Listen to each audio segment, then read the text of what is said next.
Thursday, August 15th. This is Jaguars Happy Hour. And now, Billie Eilish's inspiration for Birds of a Feather, J.P. Shadrick. I don't know what that means, but welcome in. It's Jaguars Happy Hour. It is Thursday, August 15th. We've got a busy hour ahead. In fact, 2 hours, because the Doug Pederson Show begins at 5 o'clock. Coming up in this hour, Buccaneers-Jaguars practices. We'll have the standouts from those practices. Starting reps on the practice field this week. Preseason week 2. The matchup between the Bucs and the Jaguars coming up this Saturday. And, of course, as we mentioned, the Doug Pederson Show, 5 o'clock on the Jaguars Radio Network. We're on 1010XL, AM, 92.5 FM, Jaguars.com, Jaguars YouTube. You can find us all the places, including on X, at JP Shadrick, at Logs56. Jeff Lageman joins me now from the Hyundai Studios at the Miller Electric Center. Yeah, how are you? Yeah. Yeah, man. I'm good. Fresh off of 2 days of practice with the Tampa Bay Buccaneers.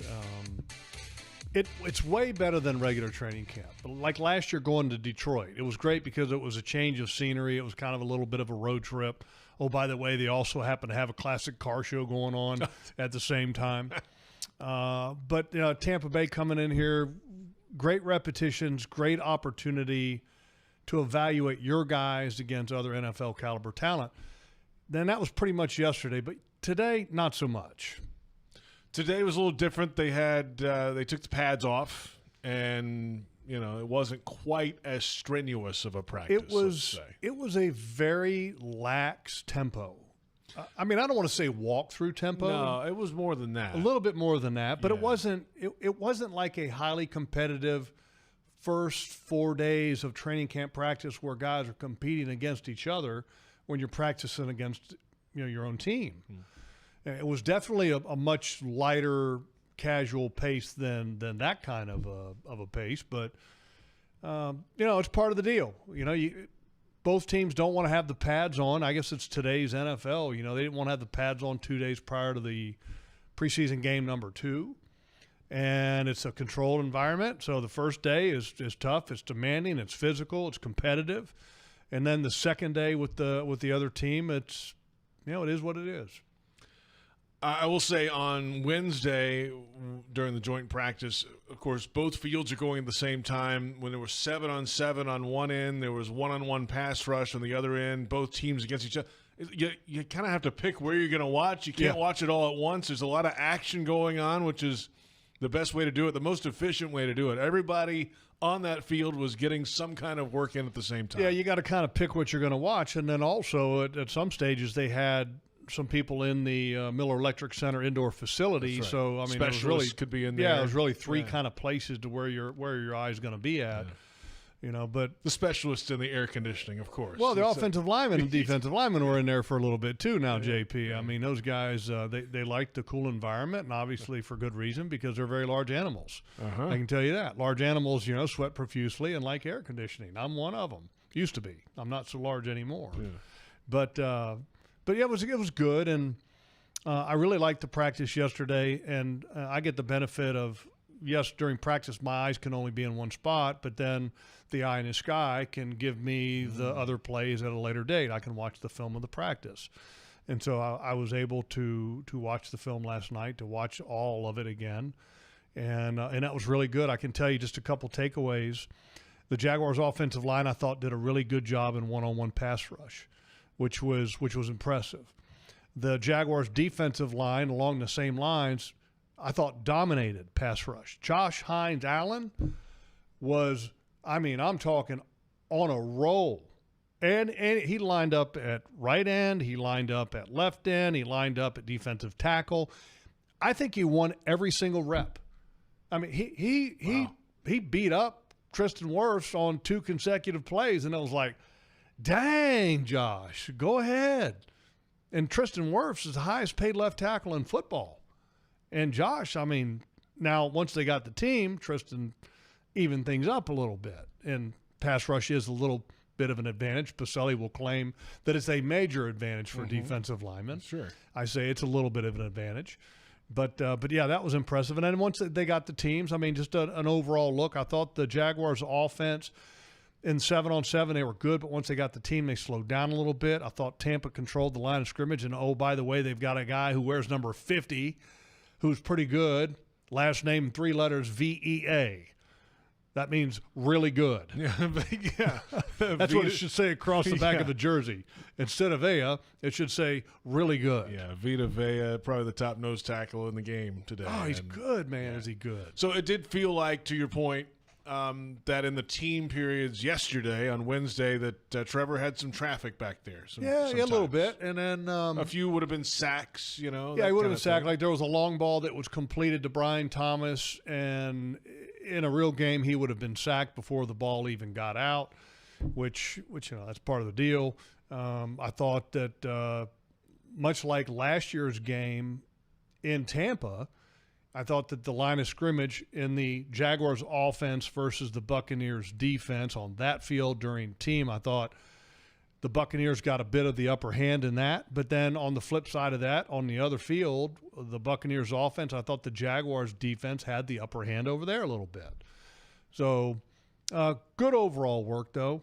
Tampa Bay's got some I think the best part of this for this football team was for the offense, and that's why my eyes were on the Jaguars' offensive field, because Todd Bowles knows defense arguably better than maybe anybody in the National Football League. He is a really good coach, and he has really well-taught, well-disciplined players with his defense. And I thought that was the big challenge for these days of combined practice. And so really good work there. Now, the Buccaneers offense, they've got some challenges there as well. They've got a couple wide receivers that are just unbelievable. Absolutely. A running back that's really talented, both carrying the ball and out of the backfield. So some good challenges there. Baker Mayfield, you know, I don't want to say he's an upper echelon quarterback, but he's a solid quarterback. But then you give him 2 wide receivers like he has with Godwin and Mike Evans, who walked by me today, and I'm like, geez, he really is that tall. He is, yeah. It's impressive. You mentioned the Bucs defense, and they've got a player at each level that's either a Pro Bowler or an All-Pro talent. Starting with Vea up front at the nose tackle position, Levante David at inside linebacker, long in tooth, and then Antoine Winfield Jr. at the back end at safety. That's just to name 3. They've got other guys that can play as well. But this is a good, talented group of personnel, not just the play caller and the scheme and everything, but you got to have the guys to go in there and plug and play. Well, and they were missing a few guys for practice. Tyron Shoyinka, is that did I say that right? Yes. He was their first-round pick last year, right? Yes. He didn't get a ton of snaps. Yaya Diaby, linebacker, didn't get a ton of snaps.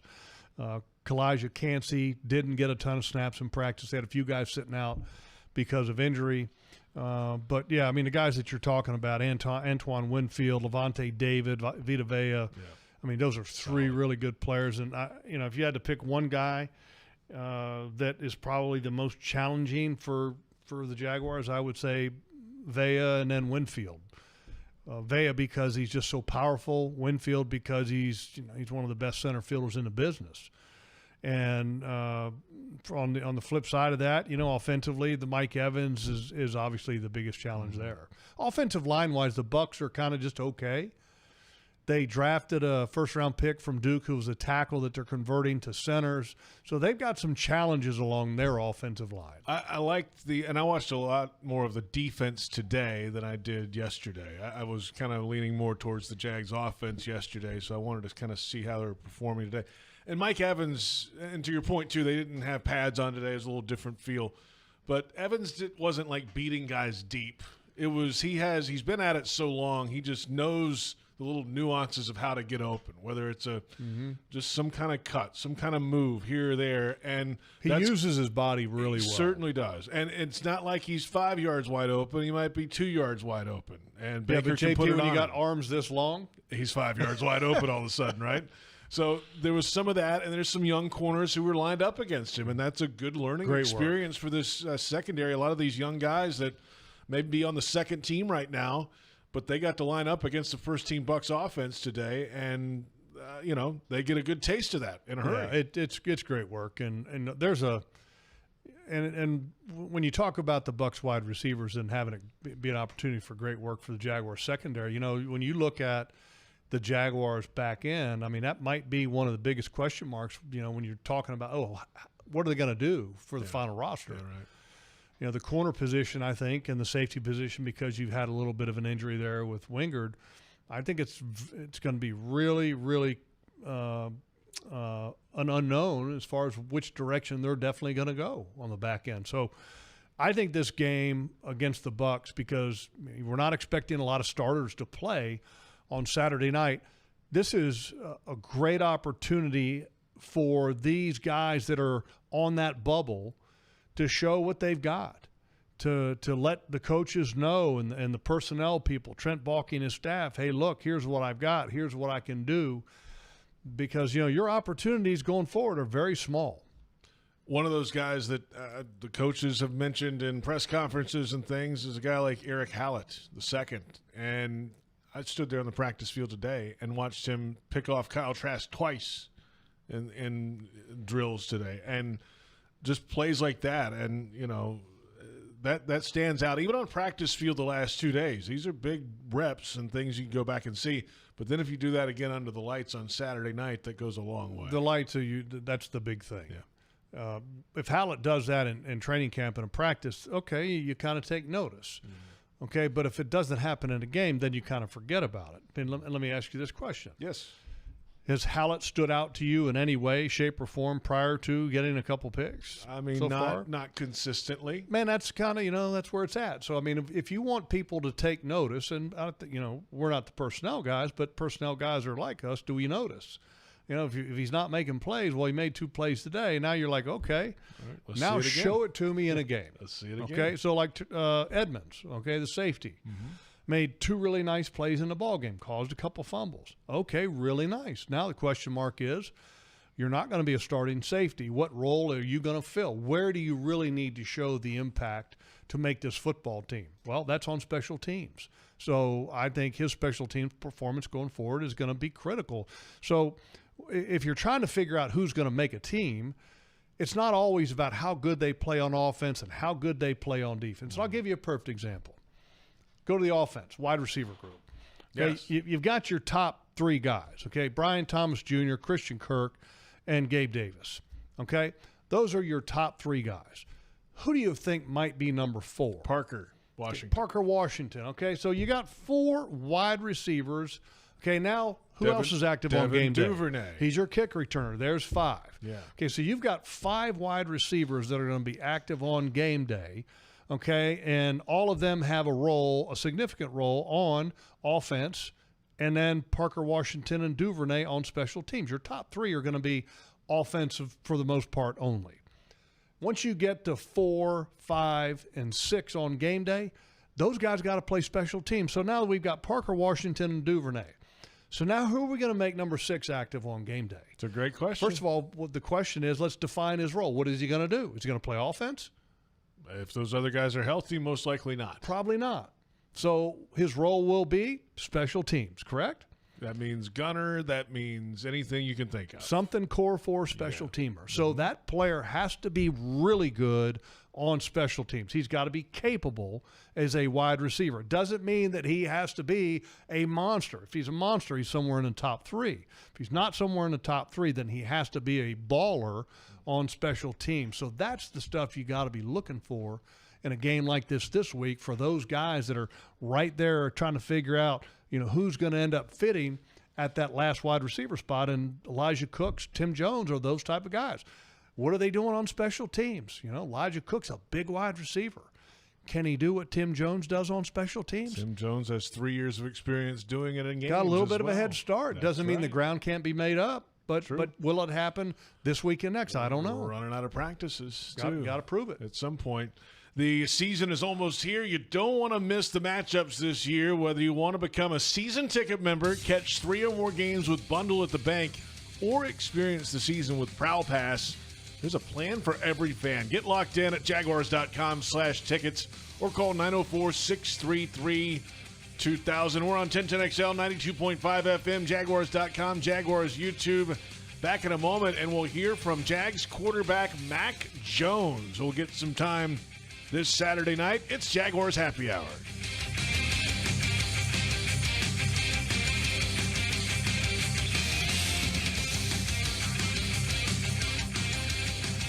Jaguars fans, huddle up. Do you own a vehicle made in the last 10 years? If your car is outside of factory warranty or with no warranty coverage, get the best defense against expensive auto repairs with CarShield, the official auto protection partner of the Jaguars. With plans to fit every budget, CarShield helps you cover up to 5,000 parts and systems. Call 800-471-1223 now or go to carshield.com/Jaguars. That's 800-471-1223. Coverage varies by plans. View contracts and exclusions at carshield.com. UNF is a top public university committed to serving the region, a place where visionary minds come together to create effective solutions. With more than 70% of their graduates working in the area, UNF is North Florida's university, offering 100-plus majors, affordable tuition, and programs in high-demand fields. Soar into your future at UNF. Visit unf.edu to learn more. It's game time, Jaguars fans, and Publix knows that football is all about pairings. A high-scoring offense paired with a stingy defense. A rocket-armed QB paired with a dynamic wide receiver. And at Publix, you can pair hot deli chicken tenders with savory dips, delicious sub platters with ice-cold beverages, and you can pair these tailgate essentials with an entire parking lot full of Jaguars fans chanting, Duval! Gear up for your tailgate at Publix, the official supermarket of the Jacksonville Jaguars. Hey Jags fans, stop dreaming of creating your game day fan cave and build the Jaguars den of your dreams with ZipChair. When it comes to maximum comfort, ZipChair.com is the only place for officially licensed Jaguars recliners, sofas, bar stools, office and gaming chairs, all featuring high-quality embroidered Jags logos. Crack open a few cold ones in the comfort of a ZipChair and make your home the place to be on game day. Head over to ZipChair.com and save 20% today. Use code JagsRadio at checkout. ZipChair.com, furniture for fans. Headquartered in Jacksonville, Florida, CSI Companies partners with leading healthcare and technology organizations nationwide to deliver workforce solutions. CSI prides itself on building meaningful relationships and provides personalized operations to fuel the success of businesses, both big and small. Whether it's finding the right talent for a job or seamlessly managing a project from start to finish, CSI has 3 decades of experience in getting the job done. This is your workforce solutions reimagined. Visit CSICompanies.com. You love free, and at Ameris Bank, so do we. That's why we're proud to offer worry-free, hassle-free Ameris Bank free checking. Manage your money your way with convenient access to digital, mobile, and telephone banking, all with no monthly service fee or minimum balance requirements. At Ameris Bank, we're with you. For more information or to open an account, visit our local bankers in person or online at amerisbank.com/free checking. Other fees such as overdraft fees may apply. Ameris Bank, member FDIC, equal housing lender. I think it's great. I think, when people say that's a bad thing, I think it's a great thing. I think you obviously want to have continuality with a certain person, but at the end of the day, you're learning from each person's backgrounds. I think of Coach Dayball at Alabama, Sark, Mike Loxley. It's like you're getting different coaching backgrounds from everywhere. And then obviously, in New England, you get a lot of good coaching there too. So, and then here with Doug has been awesome. He's a great quarterback mind, and like I said, I'm taking from each coach, taking what I want and what I want to know and what I want to learn, and it's been a great time here. I feel like I've learned a lot about offensive football here, so I'm definitely going to try and add that to my game. That's Mac Jones today after practice. Jaguars backup quarterback. Welcome back. It's Jaguars Happy Hour. JP Shadrick, Jeff Lageman from the Hyundai Studios, 1010XL, 92.5 FM, Jaguars.com. Jaguars YouTube, Mac Jones and C.J. Beathard will each get a half of action on Saturday night against the Buccaneers. Doug Pederson did not say who would be the first quarterback out there officially. Mac Jones, though. Can I guess? I go, yeah. I think it's going to be Mac Jones. His point with his soundbite we just heard there today, I asked him about all the changes he's had in offenses in his career. He had 3 different coordinators at Alabama. Mm-hmm. He had 3 different play callers in New England, and he said in the middle of me asking the question, at least, And then now he's got a new offense here in Jacksonville, and that was his answer. You know what? I take a little bit from everything. You kind of have to start over again, and it's a different role for him altogether, and I think he's just kind of embracing what it is right now. I think you can really tell that he's enjoying himself. You know, in New England, you know, they've got the pressure to perform, number one. You're replacing the GOAT, Tom Brady. Big shoes. And I don't know if the environment was very conducive to success that Mac Jones had to go through in New England with the different coordinators and some coordinators that didn't even come from that side of the ball. I don't know how that happened with one of the greatest coaches of all time. I'm not sure why Belichick allowed that to happen, but nonetheless, look, he's having a great time. You know, all the players that you talk to and you ask those players on the team about Mac Jones, you know, I think Trevor has used the term bubbly, has been one. Other coaches have used the term quirky and bubbly, you know, together. But you can tell the guy's having fun. He's having fun. And the interactions that he has with his teammates, you can tell that it's well received. And, you know, what I like about him is that he's performing well. Is he going to supplant Trevor? I mean, anybody who says that, come on, you know, find something else to talk about or to think about. This is Trevor's football team. But what I like about Mac Jones, I think he's the better backup quarterback. I think all three have an opportunity to be on this football team in one way, shape, or form. But with Mac Jones, you're not going to change the offense at all if all of a sudden Trevor is out and Mac Jones is in, because I really believe this. Mac Jones can do very similar things to Trevor. Not, I don't think, to the level, but the arm strength, he can throw all the throws that Trevor does, not quite as well again. But like a radical example would be like Lamar Jackson. If you had Lamar Jackson, who would you like to have him be the backup quarterback? Might it be Matt Ryan or Joe Flacco? No, because that's not the style of offense that Baltimore has for Lamar Jackson. But you might want to have somebody that might be mobile, like somebody that's very similar to that, like a Michael Vick type, somebody that can run and has a great gift. And obviously, I'm using an old player, in general, just to kind of to use that as an example. So, but I like him. I like Mac Jones. Another thing I asked him today was, you know, this is a different role for you, obviously. After the next 2 weeks, you might not get any playing time at all, or practice time. So how much pressure do you put on yourself for these 2 weeks? He's like, yeah, it's there, but you still just kind of go through the process and treat it as you normally would. But he understands the stakes are pretty high in the next couple of weeks because it's really his last chance for visibility for a long time. Well, and I don't think it's so much about the last chance for visibility. As a player, I don't think you think that. I think you just say, you know, stick with the process and keep getting better so that when my name is called, I'm going to be ready to perform. You don't look at it so much as, you know, am I in the spotlight? But, you know, I like what he's doing. He's working really hard. He shows he's not as athletic as Trevor, but he's got enough athleticism. You know, and I will say there was one practice earlier where he ran for a touchdown and like threw the ball in the stands and did the whole deal because he had outrun everybody. You know, kind of funny. And you know, it was interesting listening to C.J. Beathard talk today. You know, C.J. talked about the dynamic in the quarterback room and said that it's a really good room. You know, because when you have three, I mean, look, in the back of everybody's minds, you know, if you're CJ and you know if you're Mac Jones, there's really probably only two spots on the active roster for a quarterback. Now, with the new quarterback rules, I mean, there might be a spot that's available on the practice squad.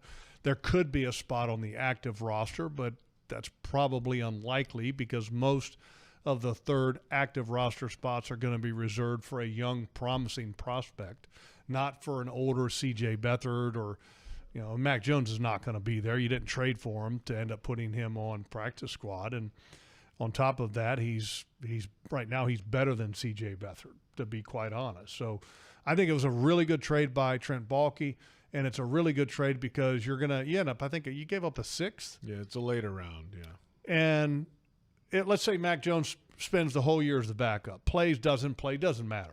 If he plays and he shows well, there's going to be some team in the league that's going to want to sign Mac Jones to be their starting quarterback. Look around the league. How many teams would you right now, if you were any of those teams, pick me some teams at JP right now, you'd say, you know what, I'll take Mac Jones right now.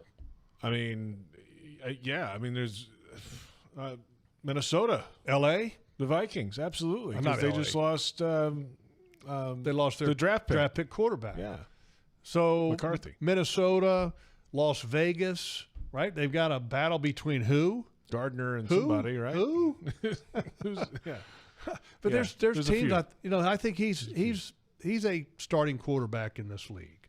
So when he leaves, which he will, in free agency or however it happens, he's going to end up getting a sizable contract. And that contract will end up determining how much the compensatory pick comes back to the Jaguars. And it doesn't matter how much the dollar amount is based on position. It's just dollar amount that determines the compensatory pick. So the Jaguars could get a fourth, probably, in my opinion, a third, to come back to them for losing him in the future in free agency. So from a trade standpoint, it was, I don't want to say brilliant, because, I mean, brilliant is something that very few people would do, but it was a very shrewd, smart move by Trent Baalke to acquire him. Savvy. Savvy, another great word. C.J. Beathard, you mentioned him. He's been in the league now going into year 7 in the NFL and has played in 32 games, 13 starts. He's fighting for the roster spot that you talked about and his approach over the next 2 weeks. Yeah, I don't try to make a bigger deal than what it is. I think every day you're just trying to do your best and put your best foot forward, but the bigger the moment you make it, I feel like the more stress you bring upon yourself, and there's just no need for that. Yeah, I mean, being 8 years in, I've seen a lot, been through a lot, so I feel like I'm mature in that sense, but yeah. He is the salty vet of the room, I suppose. C.J. Great Beathard. perspective, though. Absolutely, and it's perspective that I mean, he grew up in the game of football. His grandfather's in the Hall of Fame, the whole deal. Like, he kind of gets the whole vibe of the league and the pace of how things go in the NFL, and he's not gonna just shut it down and take this whatever it is that might be ahead of him. He's gonna go fight for whatever job he can go get. Well, he's got great perspective. I mean, great perspective on where he's at, how the business works, and he's very comfortable in his own skin. Give him credit for that, and that's a good thing. You know, a little story about how there's a little connection between me and him is that his grandfather that you alluded to was Bobby Beathard, who was the general manager of the Washington Redskins. Now, back when they had the Redskins as the name. So when I was a prospect coming out of the University of Virginia, I was looking at signing with the different agents. You know, I didn't know where I was going to get drafted at the time, but, you know, the thing to do when you're coming out, you got to get an agent. So I was looking at about 4 or 5 different guys and interviewing that amount as well. And then once I kind of honed it down to a couple guys, my dad had a friend who happened to know Bobby Beathard. And so my dad ended up having the opportunity to ask Bobby Beathard, you know, hey, look, my son has a question. Would you mind looking and giving your opinion on the agents that he's looking at? Because I wanted to have a perspective from the management side. I didn't want to have just a perspective from what I'm hearing in my ear, because you know how agents can be. I mean, some of them kind of viewed as a little slimy. Okay, so I wanted to have somebody even way back then, huh? Yeah. So I wanted to have somebody that was highly respected from the management side and had a good reputation. And so I gave the list to my dad, and he passed it on to Bobby through the mutual friend. And then Bobby came back and gave us some input on the different guys. And I ended up choosing a guy by the name of Brad Blank, who was out of Boston, and had him my entire career. And great input from Bobby Beathard, and that's one of the big reasons why I went down that path. Plenty ahead. We're going to flip it. That's a good story, by the way. Pretty cool. We're back in a moment to discuss defense. And Eric Armstead. He's back. He's big man. He's a large He's not back, and he's not playing this week. But he's back. He's off of the PUP. Correct. Now on the active roster, and he can practice. Now, Have you seen it yet? No. Register your furry friend for the Jaguars' official four-legged fan club for pets presented by Forever Vets Animal Hospital. Your pet will receive access to exclusive merchandise, events, and sweepstakes throughout the season. Visit jaguars.com/promotion/four-legged fan club and sign up today. It's Jaguars Happy Hour.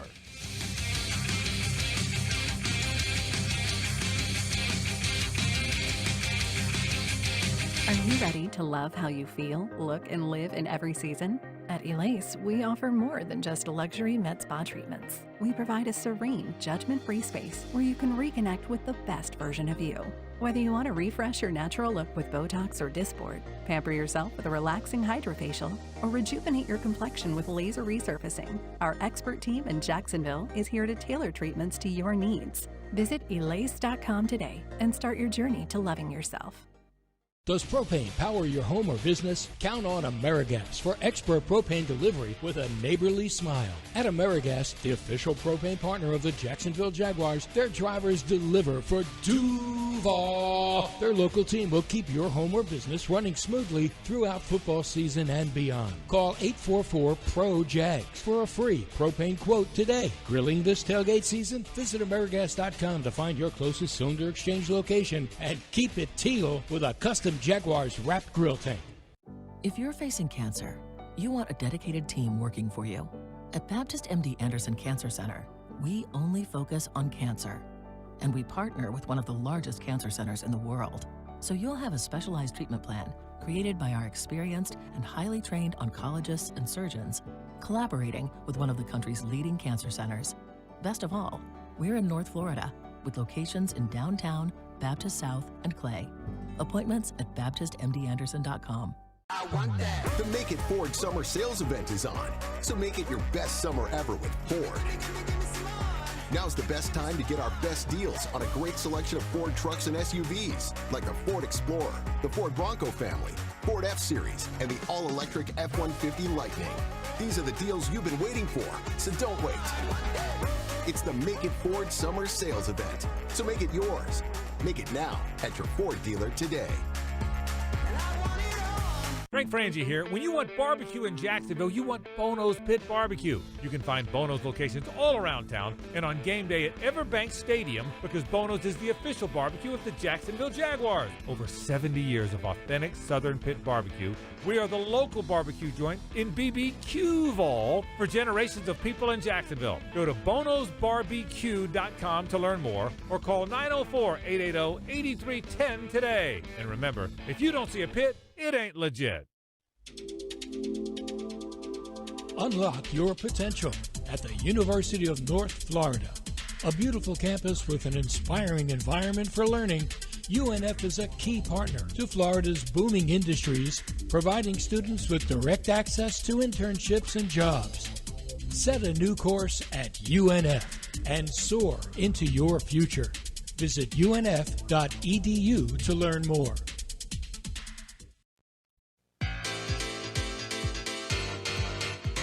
My goal is to feel good and get off to a good start in the season and prepare to have a dominant season, but also at the same time realizing that it's a 17-game season, and my goal is always to be my best when my best is needed, and I think I have a great track record of that. And looking at a season as a whole, I want to get off to a good start, obviously. But also I want to be, there for my team when they need me the most in December, in January, in February. So that's always been my goal. It's Eric Armstead, activated from the physically unable to perform list and out there but still ramping things back up. Welcome back. It's Jaguars Happy Hour. JP Shadrick with Jeff Lageman from the Hyundai Studios of the Miller Electric Center, 1010XL, 92.5 FM, Jaguars.com, Jaguars YouTube. Find us all the places each and every week. Coming up at 5 o'clock, the Doug Pederson Show. We'll have the best of Doug Pederson's press conference today. Mm-hmm. There was a lot going on today, getting ready for preseason week 2. We'll hear from him coming up. And Cooper Hodges, the second-year guard from Baker County, from right here in this area. Well, Appalachian State, if you're talking colleges, and had an interesting conversation with him this week. He told me something just before we go to Eric Armstead. Yeah. Cooper Hodges has never played anything but right tackle in his career prior to playing right guard and left guard the other night. It's amazing. Isn't that crazy? Yeah. I mean, you would have thought that somewhere along the line somebody would have had him somewhere else at some point. We'll get to him a little bit later tonight. There's plenty to discuss around him, and also plenty about Eric Armstead, and a guy who's been at it now going into year 10 in the league. He's done it at a high level. He's coming off an injury.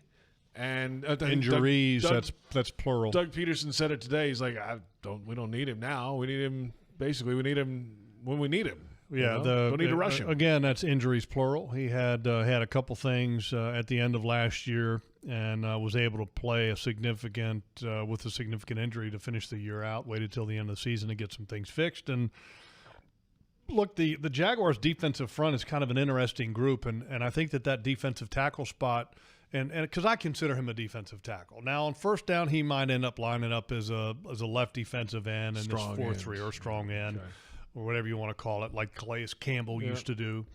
Okay, but once you get to sub, which sub is the mainstay of defense in the National Football League, he's going to be a defensive tackle. He's not going to be an edge rusher. So who else can do what he brings to the table on this roster? Right now,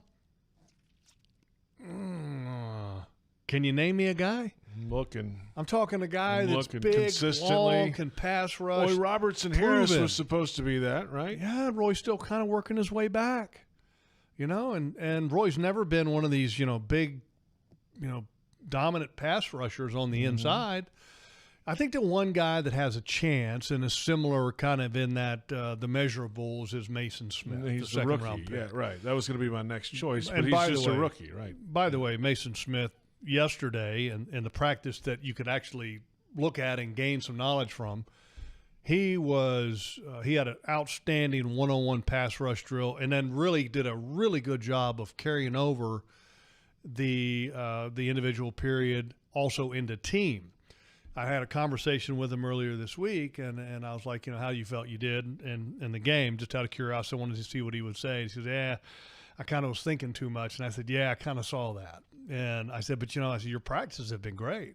He goes, yeah. And he goes, when I can just go, I feel good. He said, but I've just got to get to the point where I get into the game and I'm not thinking and I can just go.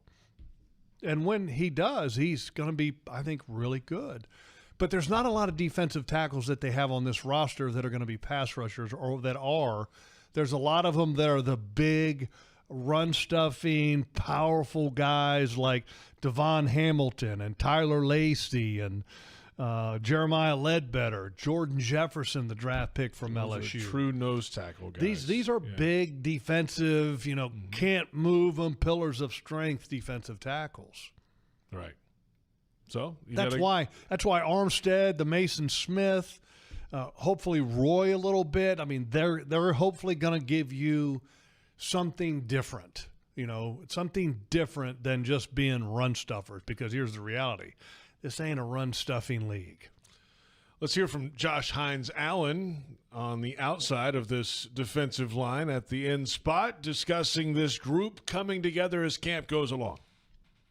Right now, it's just working with the scheme. Now we're all in one group, So we hear the same thing. Coach Ryan is really harping on: we rush as one, we play as one, we stop the run as one, so we can enjoy the pass rush. So just being in the room with those guys, laughing with those guys, getting serious with those guys, knowing those guys outside the building for years, it's already built that relationship. But now learning together, asking questions together, seeing the way you rush together, just doing all these things together, just really makes that cohesive group that we need to play for one, that we need to hold each other accountable, and that we love each other and we want everybody to be great because we want to be the best defense in the National Football League. It's an interesting point. Josh Hines-Allen earlier this week discussing it. Last year, outside linebackers were separate from the defensive line in a lot of areas, meetings and it's just different. Now it's all defensive line. They're all together, interior, outside, the whole thing. I didn't understand it.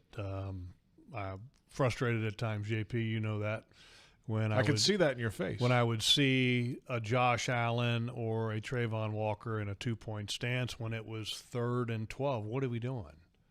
Okay? There's no secret, okay? We're not going to drop Josh in the coverage on 3rd and 12 come on, let's go. Just line them up, put the hand in the ground. But, the one thing I think that is a little bit surprising, I was having a conversation with Bo the other day at practice, which Baselli. I've heard of him. Yeah, you heard of that guy. Is that what his nickname is? Yeah, I call him Bo. So I'm sitting there having a conversation with him. I'm like, yeah, I said, Josh looks good. And he goes, yeah, he's bigger. And I was like, he was bigger last year. And he goes, no, he's bigger this year too. And I was like, no, he's not that much big. He was like 275 last year. So after practice, I went up to Josh, and I was like, Josh, what's your weight at? And he's like, 285. I'm like, huh? He said, yeah. And I said, are you kidding me? And he goes, no. He goes, I feel good. So he got bigger last year because, a couple of years ago he was down in the 60s. And then last year he, put the extra weight on, and I think he got up to around 70, 75, and now he's up to 85. Trayvon's at 85 too. I mean, what's that commercial? That lady saying, where's the beef? Yeah, it's right there. That's a lot of human being. Both of them. There's a lot of size on this Jaguars defensive line. They can move, too. Line. It's not like they are moving. Josh yesterday in one-on-one pass rush, just had a great drill against Tristan Wirfs. And then he had a move on the left side to where he came back underneath on the offensive tackle, beat him like a drum. Had a moved in at guard, beat Pederson, the starting left guard for the Tampa Bay Bucs. Josh was, I'm talking, on fire in one-on-one pass rush yesterday. Great drill for him. Real quick, how many defensive linemen will they keep? 9-ish? The number is always, when you're rotating guys in, the number floats right around between 9 and 10. So I think 9 or 10. And if you're trying to keep the best guys on your football team, if it's going to be 9, then that means you got another position of strength. Maybe you're really good at cornerback or really good at safety or really good at linebacker. I don't think they're super good at any of those other positions, so I think the number could be 10. But I don't know. I think it comes down to how you are from a health standpoint at that position and other positions to where they are going to have a little conversation about it. Yeah, and then depth at the edge spot. And, but, ballpark, JP, you're looking at 9 or 10 at defensive line because you're talking 4 positions there. Linebacker, you're looking at 5, 6, 7. Defensive back, 9, 10, somewhere in that range. So, because you can keep, what do you figure, 25 on each side of the ball, right? 53, so 25, and then 3 specialists, if you're looking at numbers. Mm-hmm. So, hey, the reps are getting shorter. You got preseason week 2. Starters aren't going to go, so this is a good opportunity for guys that are trying to crack that roster to get something under the lights on tape this week. Looking for the MVP of the truck game? Better check out the 2024 Ford F-150. Loaded with impressive capability and game-changing tech, you can dominate work, play, and everything in between. Test drive an F-150 at your local Ford dealer, proud partner of the Jacksonville Jaguars. Back in a moment. Our final thoughts, the injury report, then at 5 o'clock, the Doug Pederson Show. And this is Jaguars Happy Hour.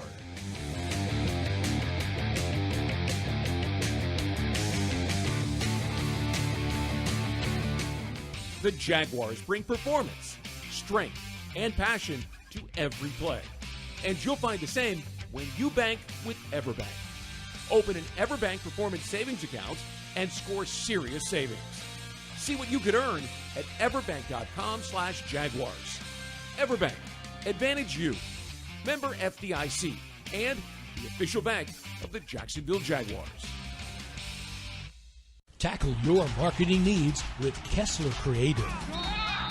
Providing direct mail services for more than a decade, Kessler has a wide range of services from small mailers to large banners and signs. Draft Kessler as your first pick to receive the best targeted mail list. Elevate your business and be on the winning team with Kessler Creative. Kessler Creative, results-driven marketing and proud partner of your Jacksonville Jaguars. UNF is a top public university committed to serving the region, a place where visionary minds come together to create effective solutions. With more than 70% of their graduates working in the area, UNF is North Florida's university. offering 100-plus majors, affordable tuition, and programs in high-demand fields. Soar into your future at UNF. Visit unf.edu to learn more. The Make It Ford Summer Sales Event is on, so make it your best summer ever with Ford. Now's the best time to get our best deals on a great selection of Ford trucks and SUVs, like the Ford Explorer, the Ford Bronco family, Ford F-Series, and the all-electric F-150 Lightning. These are the deals you've been waiting for, so don't wait. It's the Make It Ford Summer Sales Event, so make it yours. Make it now at your Ford dealer today. For us, treating cancer is personal. We're Baptist MD Anderson Cancer Center, and we know that every patient is unique. So you'll have a plan created by world-renowned doctors and tailored to your needs. And everyone here will support you every step of the way, so you're physically, emotionally, and spiritually strong for the journey. Don't face cancer with anything less than the team at Baptist MD Anderson. Locations in downtown, Baptist South, and Clay. Visit BaptistMDAnderson.com. Jaguars fans, huddle up for the best defense against expensive car repairs, CarShield. Score big with the nation's #1 automotive protection company, CarShield. They offer affordable plans covering repairs on up to 5,000 parts and systems in your car, truck, or SUV. Don't miss any Jaguars action this season with a car breakdown. Call 800-471-1223. Coverage varies by plans. View contracts and exclusions at carshield.com.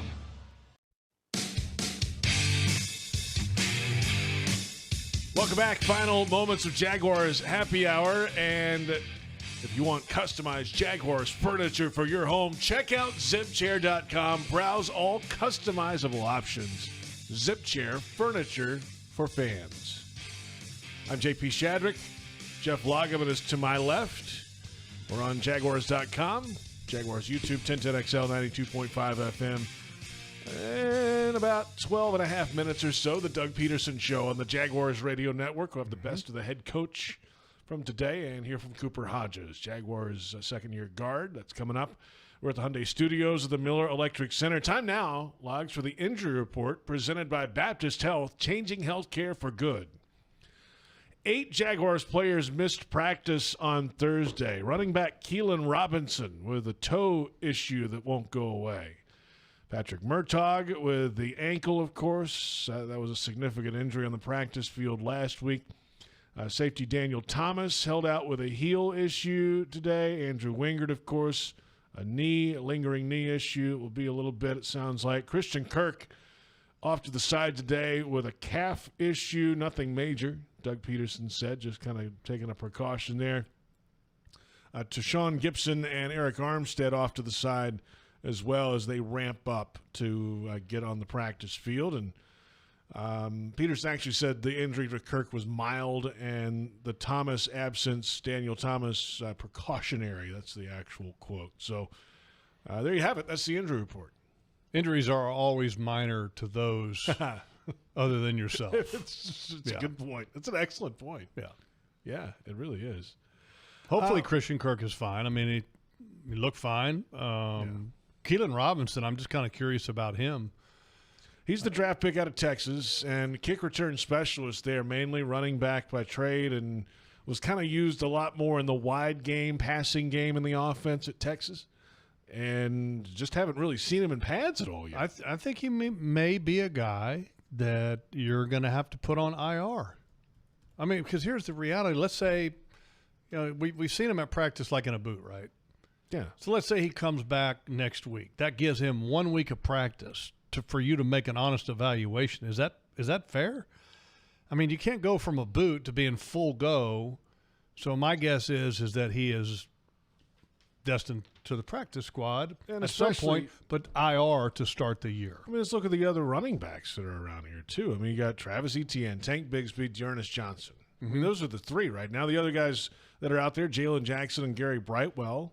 Jalen Jackson he's kind of an interesting watch. I think I think you're going to go 3 running backs if I had to guess to start the season. Makes sense. And I think Jalen Jackson is a guy that you would put on practice squad. And in my opinion, he's a very fast back, by the way, when you watch him. And then for Keelan Robinson, I'm thinking that he's an IR guy. Now, is that IR for the year? Is it IR to start the season?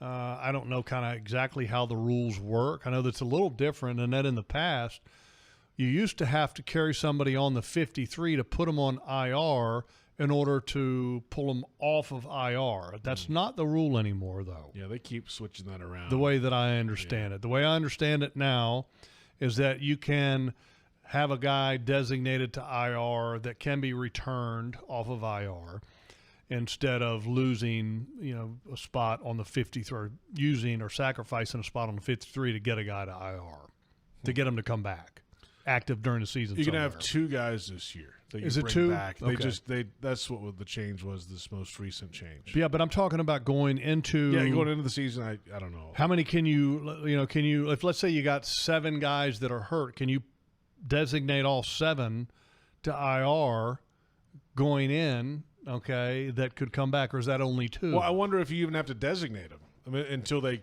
come back. I don't know. I don't know. I got to get a little clarification on that. That's one of the rules that I actually had a conversation with Trent Baalke today, but and we talked a little bit about that, but I didn't get specifics on that, so I'll follow up with him. And hey, we got time. There's 2 weeks left in the preseason, and you can figure some things out. The rules are so different. I mean, even like practice squad rules. I mean, the number of guys that you can have that are older and younger and all that stuff, and what you can as far as elevating them for active on game day. It's a lot to understand. Because it's basically, it's 53 active and then 16 on the practice squad? So 16 on the practice squad, and then there's again, certain guys, you can bring them up and down. Certain number of guys that are older, and then that's right, are all younger if you want to, but there's a limit on the number of older guys I think that you can have. But basically the COVID rules stuck around for the practice squad. They expanded it out and gave you less restrictions on how many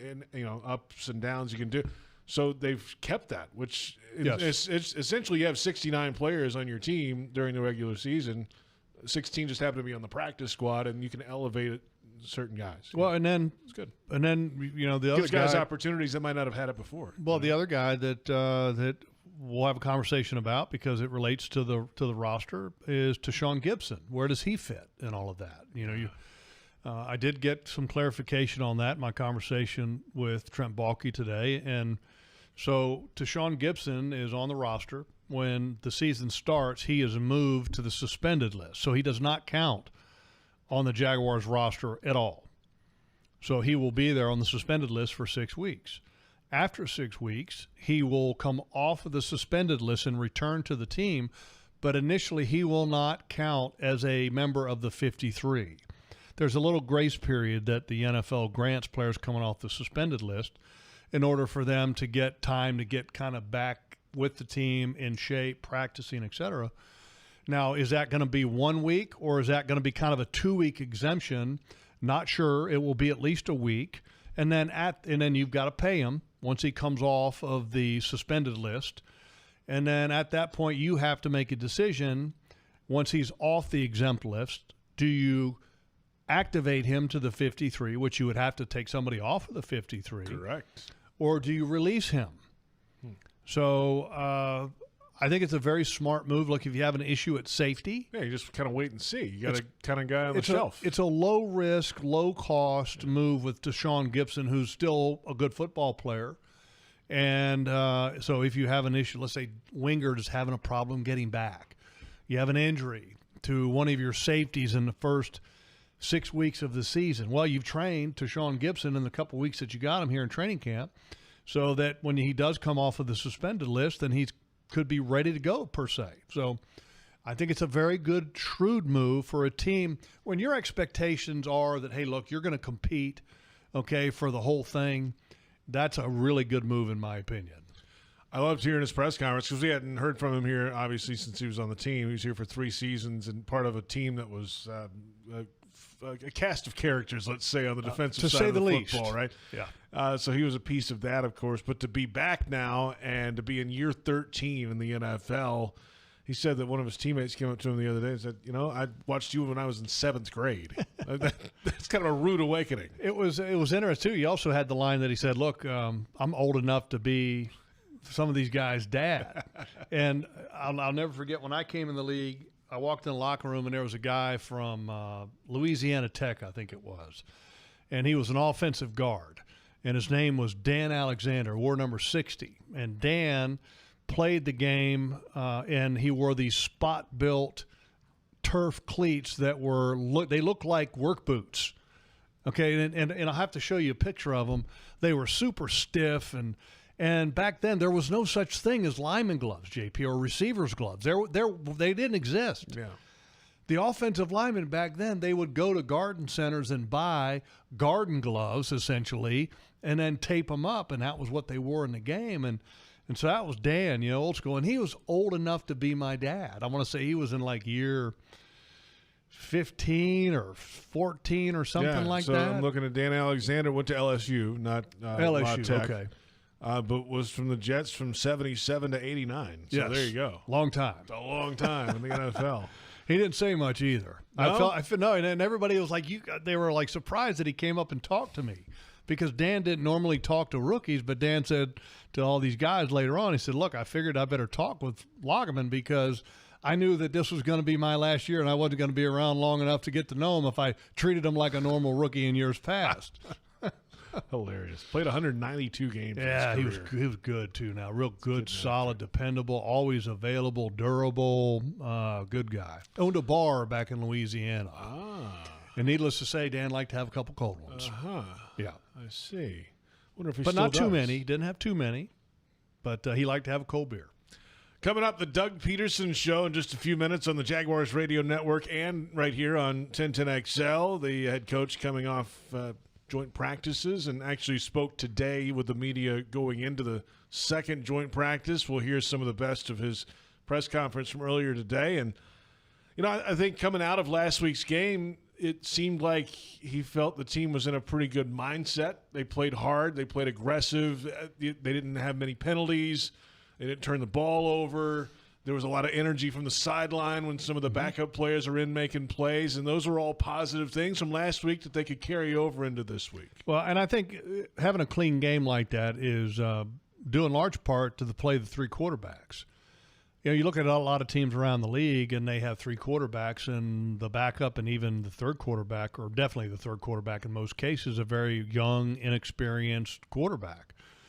Well, with the Jaguars, you have two quarterbacks that were high picks, played a lot of football, another one that's been around the block a long time in C.J. Beathard. So the management of the offense and the protecting of the ball is, I think, at a higher level than it would be compared to like other teams that have young quarterbacks. So I expect this team to play well, to be clean on offense, protect the ball, and to be perfectly honest with you, I expect them to win all the preseason games, because they have three quarterbacks that are going to be playing in the preseason that are probably going to be better than the other team's quarterbacks. So looking forward to that. But the best part about having quarterbacks like they have here in the quarterback room is that now you can evaluate the other positions. Okay, when the quarterback is operating the offense at a pretty decent level, and I don't have to say high level, but at a good level, it allows everybody else to be able to do their jobs. And when everybody else can do their jobs, it allows them to be cleaner and also to showcase their skill set instead of being limited because the quarterback has limited experience. So an example, if a wide receiver is running the greatest route in the world, but you got a rookie quarterback who doesn't know the good route, and when he's open, nobody knows. Right, or throws it behind him or whatever. Yeah, nobody knows. Right, yeah. Nobody knows. But when it's executed right and the ball's there and, the quarterback's also converting first downs at other times, it makes everything look better and function at a higher level. And that's what you want. That's what they should expect, and that's what they're getting. Teams are both practicing tomorrow, but not against each other. But they'll get their final work in before the game on Saturday, 7:30 kickoff at the bank for the Buccaneers and the Jaguars preseason week 2. A lot of Mac Jones, a lot of C.J. Beathard expected, and some players that may not be labeled as starters right now, but big opportunity for a lot of guys ahead. Coming up next, and if Mac Jones starts, it'll be I haven't seen him start since he started at Bowles in person. Oh, well, you might be about to. Yeah, maybe. Again. We'll see. Doug Pederson Show's coming up next. That'll do it for Jaguars Happy Hour.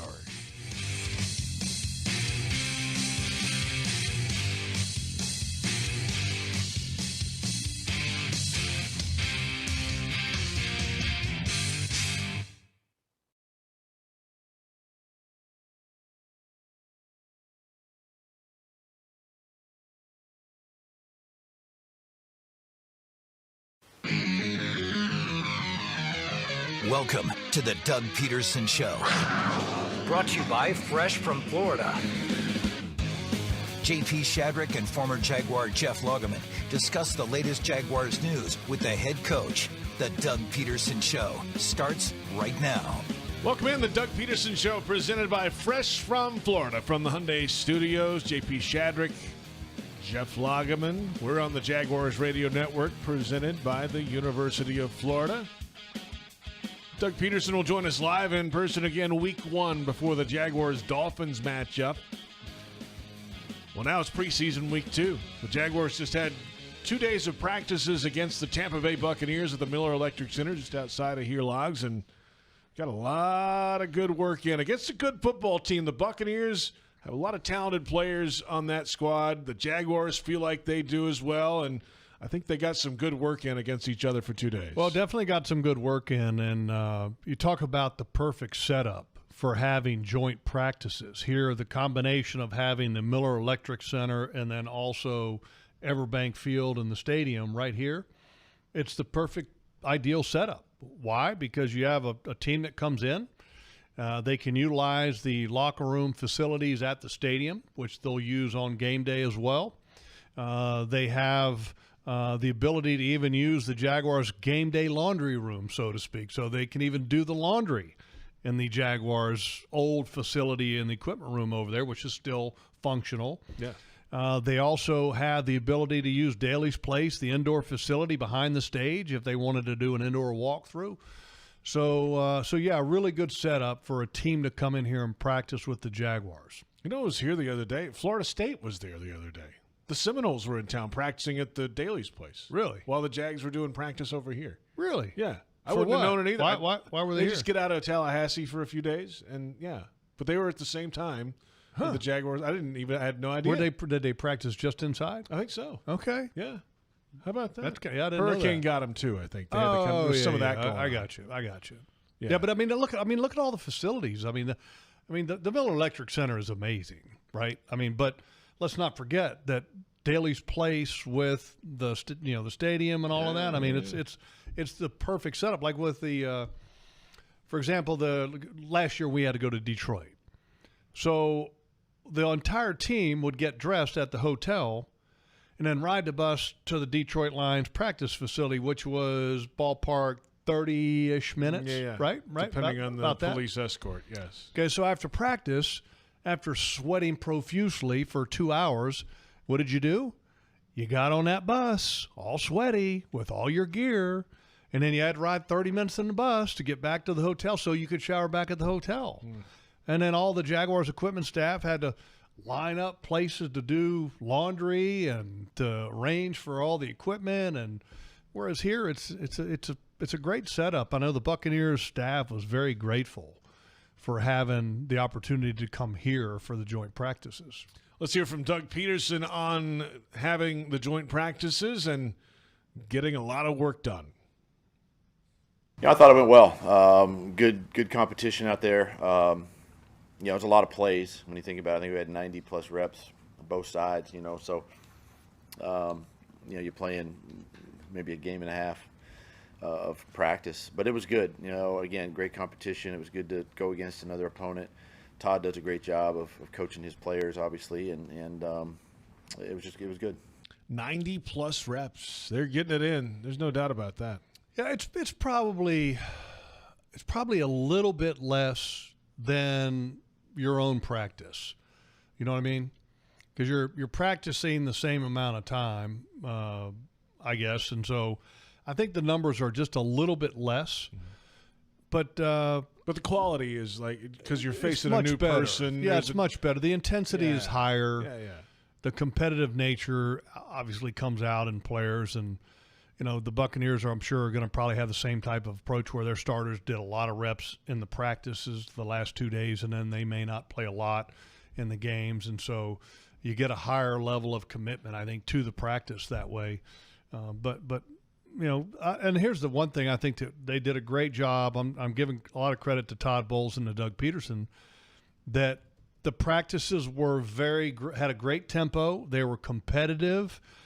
There wasn't really any fisticuffs. There was, maybe a couple pushes here and there, but for the most part, very civil and productive. And that's exactly, I think, what they were hoping for and wanting, and that's exactly what they got. Yeah, I mean, that's two professional teams getting work done, not worried about trying to show the other up or anything like that. And, part of that is the coaching staffs, too, is efficient because, as Doug Pederson said earlier, we signed off on this right after the schedule came out, but then in the week or so leading into these is when the coordinators get together and organize the actual number of plays, drills, the kind of plays. Hey, drills. here's our personnel groupings for this day, so you can kind of match it, so they're not worried about that, and kind of make an even playing field. And then I think some of today might have been scripted, but not all of it. So you they've had that done in the last week or two. So pretty cool.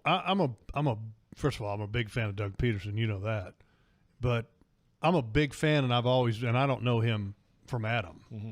I'm a big fan of Todd Bowles, and I have been going all the way back to when he was the head coach of the Jets. And I thought he handled himself in a big media market incredibly well. He never was a guy that was about him. He was always about the team.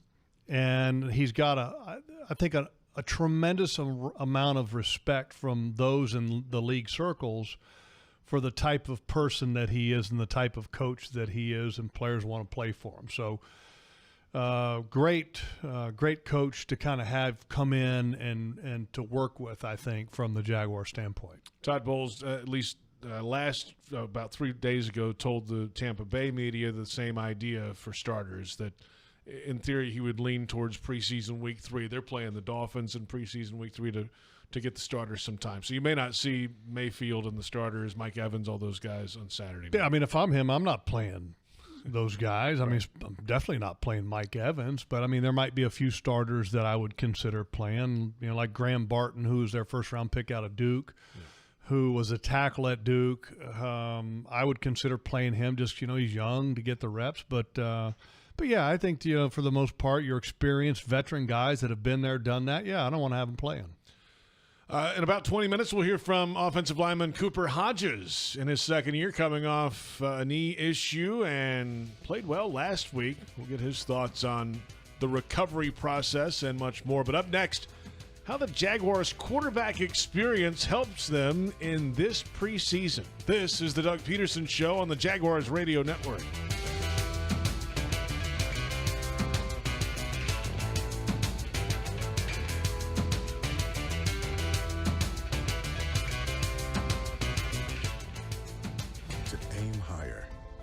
Faster.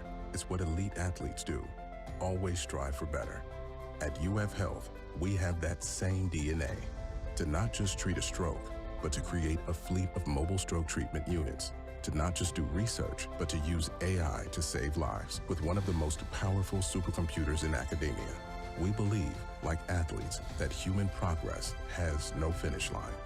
UF Health, National Medical Center for Team USA. You've got to watch your NFL team every Sunday, and Verizon's got you covered for all your team's out-of-market games every Sunday afternoon. Come on! From kickoff to sign-off, from first downs and touchdowns to turnovers and overturned plays. After review, the pass was incomplete. Nice! Let's go! This season, win every Sunday with Verizon. Get a great deal on NFL Sunday Ticket from YouTube and YouTube TV and a new phone. Excludes digital-only games. Terms and embargoes apply. Jaguars fans are gearing up and saving big at Fanatics.com, the world's largest collection of officially licensed fan gear from all the leagues, teams, and Jaguars players you love. Shop the most trusted brands, exclusive designs by Fanatics, and autographed collectibles from today's biggest stars. Join Fanatics Rewards today and earn fan cash on every purchase. Shop now and get today's special offer. Fanatics.com, officially licensed everything. The Jaguars bring performance, strength, and passion to every play. And you'll find the same when you bank with EverBank. Open an EverBank Performance Savings account and score serious savings. See what you could earn at everbank.com/Jaguars. EverBank, Advantage You. Member FDIC and the official bank of the Jacksonville Jaguars. Welcome back. The Doug Pederson Show continues right now. The addition of Mac was great for that room. It was great for CJ. Both those guys have really embraced the challenge. We've been up front with both of them and explained exactly how camp was going to go. And really both of them I think are within 3 or 4 reps of having, 50-50, split right down the middle. So it's been good. It's been good competition. And CJ's been a really positive influence on Mac, just learning the system too. And that's something you don't see when somebody's challenging for your spot, and you see that other player coach him up a little bit. That's encouraging. Head coach Doug Pederson earlier today. Welcome back. The Doug Pederson Show presented by Fresh from Florida on the University of Florida Jaguars Radio Network. UF, #1 university in the U.S. News and World Report's #1 state for education and quarterback talk. Yes, the Jaguars not expected to run Trevor Lawrence out there this week, so Mac Jones and C.J. Beathard will each get a half of football. And Doug Pederson today would not officially say who is starting the game. You get a pretty good idea that Mac Jones will probably be the first quarterback out there. At least I would think that. Yeah, that'd be cool. I mean, look, he's a hometown guy. CJ, is comfortable in his own shoes, So I think it would be a cool moment for Jacksonville and then also for Mac Jones.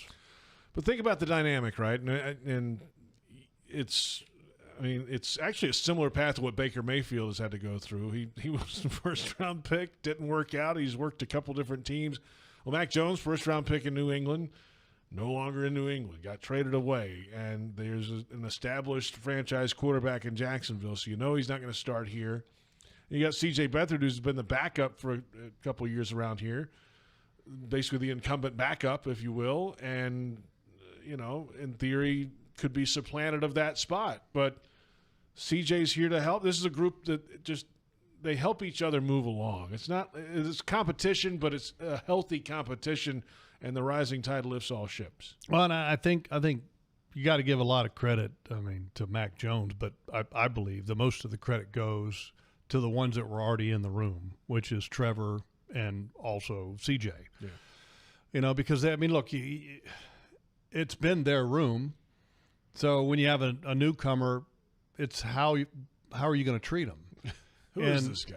So when Doug Pederson talks about how CJ's helping Mac Jones learn the system and stuff, that just goes to show you once again that CJ Beathard is very comfortable in his own skin and very comfortable with where he's at as a professional. So a lot of respect for CJ Beathard from that standpoint, because there's a lot of guys that would have the attitude, look, it's not my job to help him out, because if I'm going to help him out, it's going to help me out the door. Right. I don't want that. Yeah, that's right. So it's an interesting dynamic, and but you hear all of them talk about how good of a room that is, and I think part of the reason that room is good is that I'm a big fan of Mike McCoy, the quarterback's coach. He's been around the league a while. He's played the game. High level respect for him, and I think the players in that room have a high level respect for him as well. And so, without good coaching and leadership from the head coach, the offensive coordinator, and in particular when you talk about the day-to-day of being in that room, the quarterback coach, that makes a big deal. We'll hear from Mike McCoy in Countdown to Kickoff this Saturday. It's a 6:30 start time. Brian Sexton caught up with him after practice this week. And former head coach, guy's been around the league for a long time and coached a lot of Coach Phillip Rivers in San Diego. So, yeah, right, he kind of gets what's going on. Always an interesting conversation with him. So what's the best thing you've seen from Mac Jones on the field this training camp? The energy, the consistent energy day in and day out has been really good and really consistent.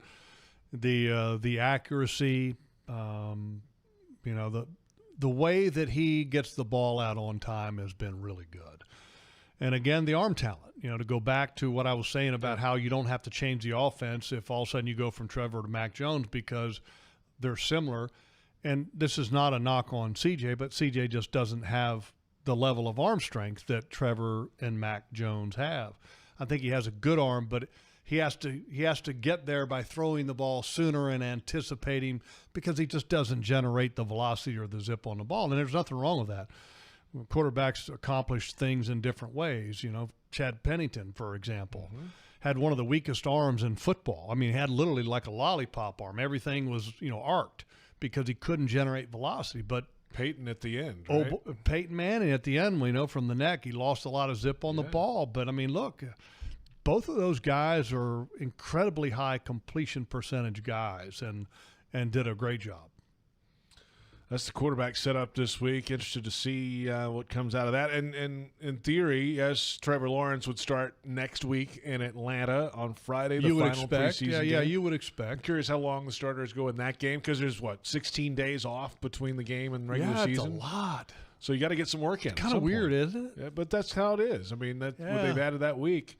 So you got to get some work in that last game now. And how much time and who plays after that in the last game kind of tells you a lot of who might be on the bubble, right? Because if you're going to protect a guy and put him on your roster, you might not throw him out there like in the second half of the game a lot of times, in some of these positions. Yeah. Some guys just have to play. You have to have bodies out there to play. Yeah, you got to be able to field a team. And we'll discuss all this in depth next week before that Atlanta game, but it's something to think about going into that Atlanta game. Who's really going to be playing in that one? Yeah, and that I like the setup to where you have the bigger window between the end of the preseason to the beginning of the season. And I like it because at least it makes the last preseason game have some meaning. Yeah. I mean, how many times have we seen in years past to where the last preseason game is 9 days away from the opener, and then you have coaches that say, I'm not playing anybody. Nobody. I mean, Belichick was the first one to kind of do that, where he just didn't play anybody that was going to be active and on opening day. And it makes the last preseason game, I mean, just, look, if it's, to be honest, I mean, it was painful to broadcast at times, because you're like, who am I talking about here? All these guys.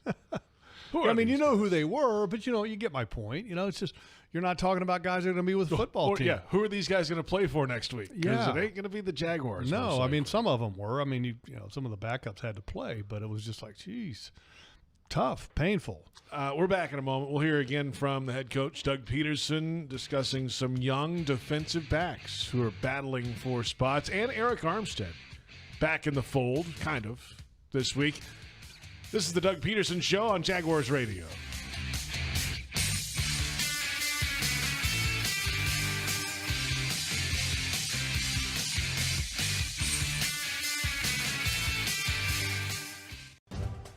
Eat like a Jag the Fresh from Florida way. Hi everyone, I'm Chef Justin. Head over to freshfromflorida.com and sign up for our loyalty club to unlock interactive perks available only to club members. It's all the great stuff you've loved about freshfromflorida.com and more. For club members, it's an interactive experience that will help you get the most out of your Fresh from Florida recipes. Enjoy all the benefits of being a member. Join the Fresh from Florida Club today. Mr. Chubby's Wings is a whole lot more than just wings. Craving the ultimate game day experience? Look no further. Swing by Mr. Chubby's and indulge in the biggest and best wings in town, all while soaking up the lively atmosphere with fellow sports fans. With plenty of game day specials and locations on the West Side, Fleming Island, Ponte Vedra Beach, and new this season, Everbank Stadium, they're here for all your game day needs. Mr. Chubby's Wings is a proud partner of the Jacksonville Jaguars. Mr. Chubby's Wings, before the game, after the game, and during the game. Ready to fuel up for summer fun? Join the MyGate Rewards loyalty program and pump up the savings. This summer, become a new loyalty member and save 25 cents per gallon on your first fill-up. Already a member? Now you can earn rewards 10 times faster. For every $10 spent in store, save 5 cents per gallon at the pump. Stop by Gate today to crank up your summer savings. Offer ends August 31st, 2024. If you're facing cancer, you want a dedicated team working for you. At Baptist MD Anderson Cancer Center, we only focus on cancer. And we partner with one of the largest cancer centers in the world. So you'll have a specialized treatment plan created by our experienced and highly trained oncologists and surgeons, collaborating with one of the country's leading cancer centers. Best of all, we're in North Florida, with locations in downtown, Baptist South, and Clay. Appointments at BaptistMDAnderson.com. Welcome back. The Doug Pederson Show continues right now. You know, Monteric, I think last year playing gave him confidence going into this year, and he's competed well. Christian, you know, he battled through some injury last year, IR kind of most of the season, if not all of it, I think, and really kind of came out this year, I think something to prove, and he's done that. He's done a nice job, you know, this year, and so those two have really taken the steps you want to see, you know, and I think, too, it's a credit to, you know, Chris and Corey coaching everybody back there and getting everybody, you know, equal time. Doug Pederson earlier today on some young defensive backs, Monteric Brown, Christian Braswell. Welcome back to the Doug Pederson Show, presented by Fresh from Florida. Jags fans want customized Jags furniture for your home? Check out ZipChair.com and browse all customizable options. ZipChair, furniture for fans. JP Shadrick with Jeff Lageman on the Doug Pederson Show. And we're hearing some of the best of Doug Pederson's press conference from earlier today. The head coach will be back with us for his show in person starting week 1 ahead of the Dolphins game. Coming up in less than 10 minutes, Cooper Hodges, second-year guard from Appalachian State and Baker County, right outside Jacksonville, playing for a team he grew up watching. We'll hear from Cooper coming up in a little bit. Young corners trying to make a mark. You know, pretty much what the front line will be on defense. You have a good idea at least. Yeah, pretty good idea. But you still need guys out there that can do it if there are injuries, and guys that can do it on the special teams units as well. Yeah, I think this is one of the most intriguing positions if you're trying to figure out the roster. Looking at, you know, we kind of know Tyson Campbell's going to be a guy, and Ronald Darby's going to be a guy. You feel like Braswell can be a nickel. Savage, who they acquired in free agency, who has been wearing the red jersey all through camp so far, is another guy that can play nickel, and I think he's probably going to end up being your guy at that spot.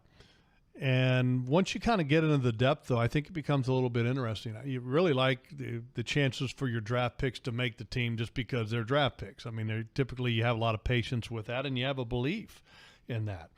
I really like DeAndre Prince. I really do. I think he's got an opportunity of being a starting caliber cornerback down the road. He's got excellent hips. He got legitimate speed. I'm talking legitimate speed, both him and Jerrion Jones. And Jerrion Jones, I think, is going to be the one that probably plays more right away because he's playing a lot of different positions. He's playing in the slot as a nickel. He's playing on the outside. But I think he's got a great attitude. The attitude that he has on the field, the way he carries himself is just, you know, I think if you're looking at him from a character standpoint, you're feeling really good about what you got. Yeah, there's a confidence that he's kind of been around it before, it feels like. Well, you know? but a confidence that he's been around it, but also an understanding that he hasn't. Yeah, right. And that he's still thirsty and hungry That's to right. learn and to experience more. Yeah. And that's really what I like about him. And so, and I think the more exposure, experience that he gets, the better that he's going to be. And the reality is, you know, you probably don't have to play him right away, you know, unless he's your next guy up when you go to dime. I think, like I said before, nickel, I really believe that Darnell Savage is going to be your nickel. So it'll be interesting to see how it plays out. But then once you get past your draft picks, okay, who's next? Monteric Brown, you know, or is it Trey Flowers, Oruwariye? I mean, you know, is he going to have 5 safeties or, you know, 5 corners or 6 corners? How is that number going to be? That's always interesting to me. And then, yeah, I mean, certain traits on guys too. I mean, Trey Flowers is They're long as can be, right? So, well, 37 and 27, and for people, you know, 37 and 27, and I mentioned them as numbers because they're very similar in the measurables, okay? And 37 is Trey Flowers. He's 6'3", 203. That's a long corner, okay? Oruwariye, 6'2", 205, another long corner. These guys get their hands on you. It's tough for receivers kind of get out of their own way after that point. And those two guys, I think, got a legitimate chance to fight for a roster spot. The ones that don't make the roster spot, corner is always a position that is well fortified in the practice squad and always will be, just because you're trying to develop guys and you need insurance at that position. That's if you look at it from a roster standpoint behind offensive linemen, if you consider defensive ends and defensive tackles separate, that's the one position group that carries the most bodies. Let's come back and hear from Cooper Hodges, the young offensive lineman coming off a knee injury last year, sidelined him for the whole season, but he's out there and he's playing well so far in training camp. That's next. A little later, coordinators. They were both on the field last week. Where will they be this week? That's coming up as part of the Doug Pederson Show on the Jaguars Radio Network.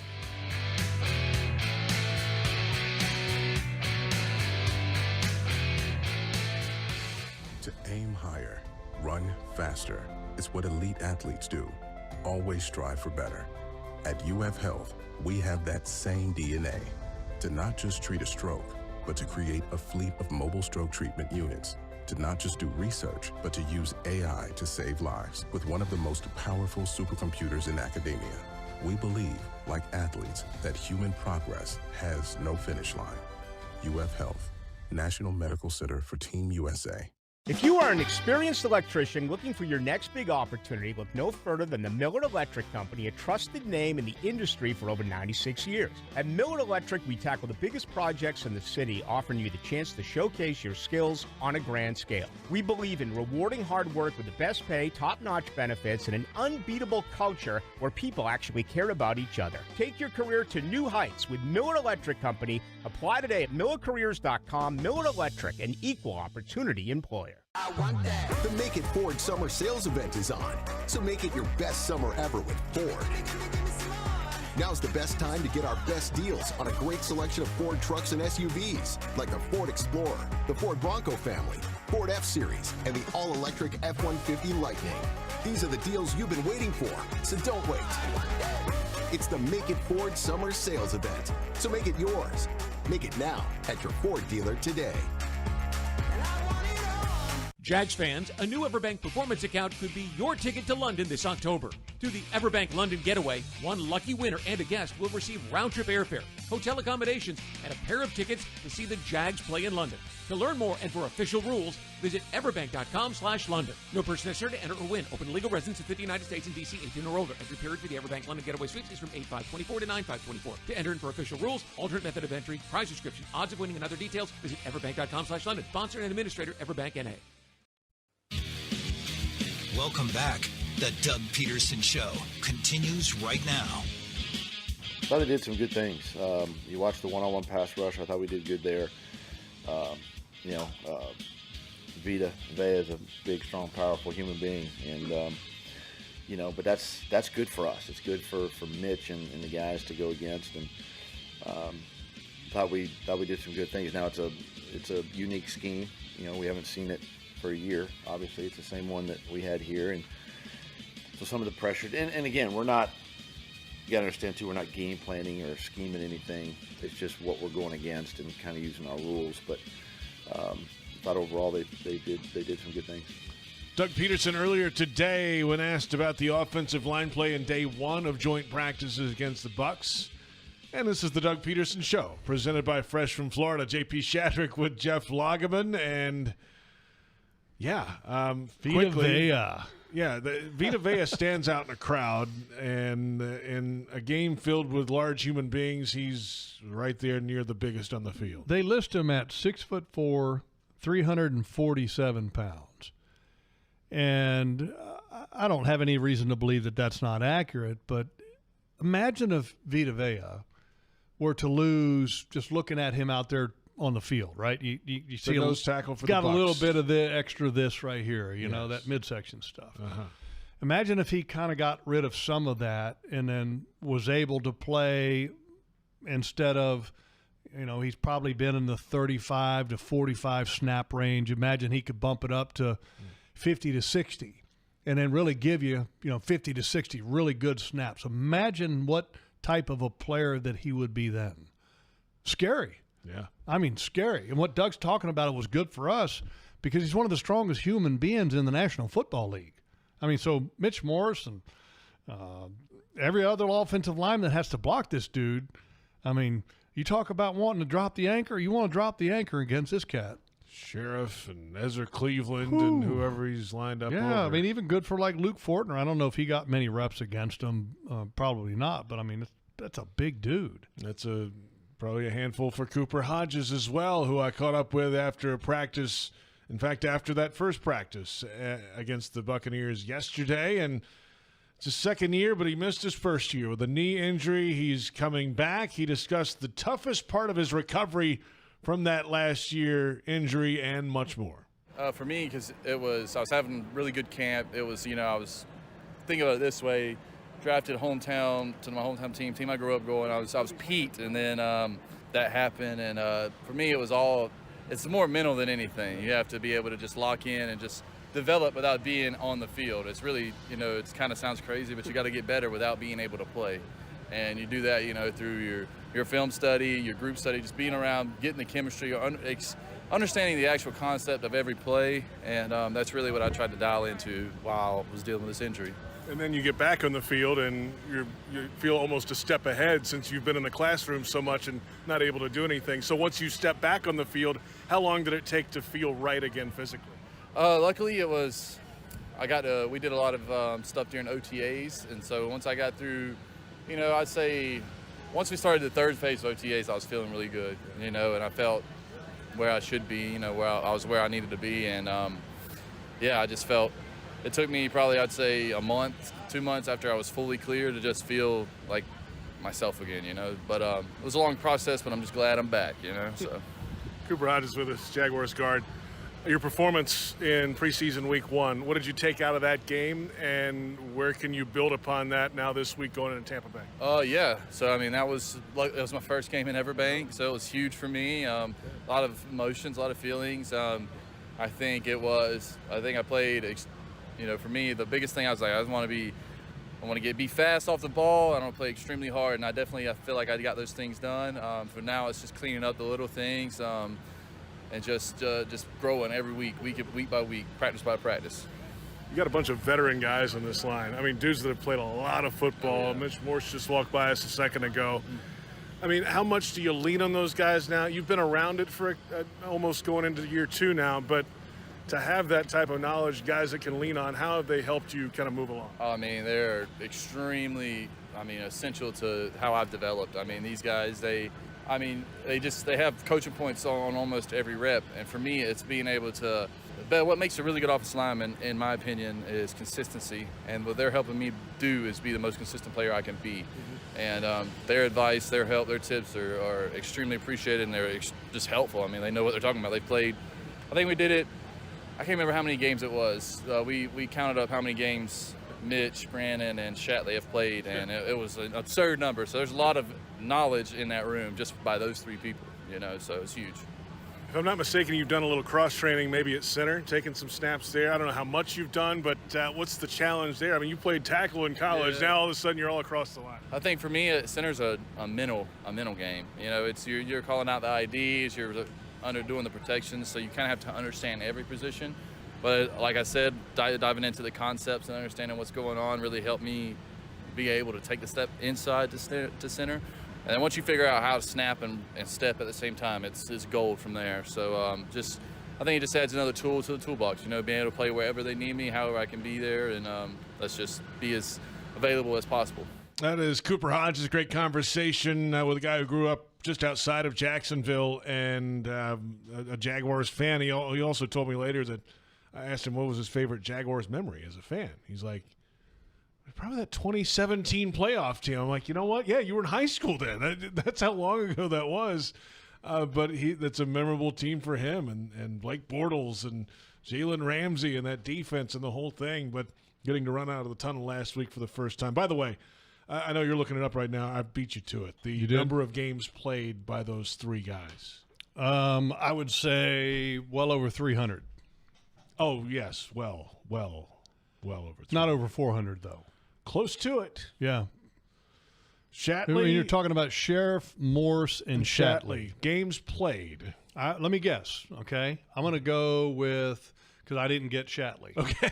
I was like you just wrote him down. I didn't know if you I'm going to say – Shatley's probably – I'm going to say 350. Games played? Oh, games played. Games played. What did you think I was talking about? Hold on. What did you think we were talking about? Well, that's games played. So I'm thinking – No. Hold on. No. What do you got? There were 16 games in a season. Right. And this is what, 11th year? 11th year for Shatley or whatever. No, well, 12th? Shatley is in year 11, yes. I mean, you were an economics major. You should know math pretty good. Yeah, I know math, 11 years. 300? No. I'm saying combined. 300. I'm saying the combined number of regular season games it's of Sheriff, in the 300s. Shatley, and Sheriff is 370. What are you talking about? Yeah, it's in that ballpark. Shatley 145. Okay, that's more than I thought. Morse 126. Shatley has more than both of those two guys. Sheriff 123. That's interesting. I would not have thought. Morse has had some injury stuff. Sheriff's had some injury. Yeah, see, I was off because I'm thinking with Shatley that he hasn't started as many games, and so I knocked him below Morse and Sheriff, and that was not the right thing to do because he's played in a lot of games, even though he didn't start a lot of games. Now, starts would be a different thing. A much different thing, yes. Yes. So I'm going to take my handy-dandy calculator. The grand total is 394. Okay. It's a lot of games. So, I'm just curious for starts here. Mitch Morse has 300, or excuse me, not 300. The number of starts he has are 126. So every game he's played, he started. And same for Sheriff. Yeah. And Shatley would be a different story. That's the one that would drop. A lot of special teams. Significantly backup, rotational player. That's right. So pull him up. Yeah. I mean, Shatley has played, as we said, in 145 games, 51 starts. 51. Yeah. Okay. There you go. All right. That's where I got my number kind of skewed. I was thinking more of the playtime. Could Cooper? I mean, how did he play last week, Cooper Hodges? I thought he was the best graded offensive lineman in the game, and that's looking at both teams from that standpoint, Kansas City and Jacksonville. I thought he played extremely well. He played multiple positions, both the right side and the left side. You could tell that he's a little more comfortable on the right side than on the left side, and having a conversation with him, he said that he is. And again, he's never played the left side up until that game the other night. But there's two ways to look at this. Number one is like, okay, let's continue to develop him because, you got a 10-year guy in Brandon Sheriff, and then if another way to think of it is, hey, let him compete, let him compete. But I'm talking compete now. Here's the thing, JP. Yeah. Let's say you go to Atlanta for the last preseason game. Okay, you'd like to build some continuity with your offensive line, right? And that's great. But do you consider playing some guys that are different for that game? Like maybe let's say Cooper plays well this game here coming up against the Bucs because he's going to play a lot. And you go into Atlanta and say, you know what? We know what Brandon Sheriff can do. We don't need to see him in a preseason game. The only reason you're playing him is just to maybe build some continuity and that feeling of playing together with your 5 offensive linemen, which is very important. But from a personnel standpoint, you know what he is, right? And I'm not saying it's good, bad, or indifferent. I'm just saying you know what he is. He's been consistently good his whole career. Why not play Cooper Hodges to let him get the reps, to get more experience under his belt? Why not play Walker Little at left tackle? I mean, you know what Cam is. Mm-hmm. Okay, let Walker Little get some reps at left tackle. Let him compete. I think it would be invaluable. But I don't know what they're going to do. I'm throwing something out there that would be a different way of thinking than, let's just gain some continuity for our 5 offensive linemen so that they hit the regular season. They've been working together and they can feel what the other guy's doing without talking about it. That kind of stuff. Yeah, I like that idea. Play the guys you don't know about. And I'm not saying that you sit everybody out, but I'm saying certain guys like Brandon Sheriff and like Mitch Morse, you know what they are. Let's come back. Coordinators. Where were they last week? How did it work out? We'll find out in a moment. It's the Doug Pederson Show on Jaguars Radio.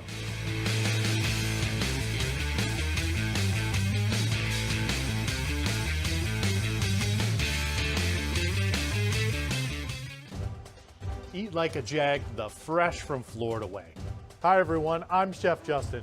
Head over to freshfromflorida.com and sign up for our loyalty club to unlock interactive perks available only to club members. It's all the great stuff you've loved about freshfromflorida.com and more. For club members, it's an interactive experience that will help you get the most out of your Fresh from Florida recipes. Enjoy all the benefits of being a member. Join the Fresh from Florida Club today.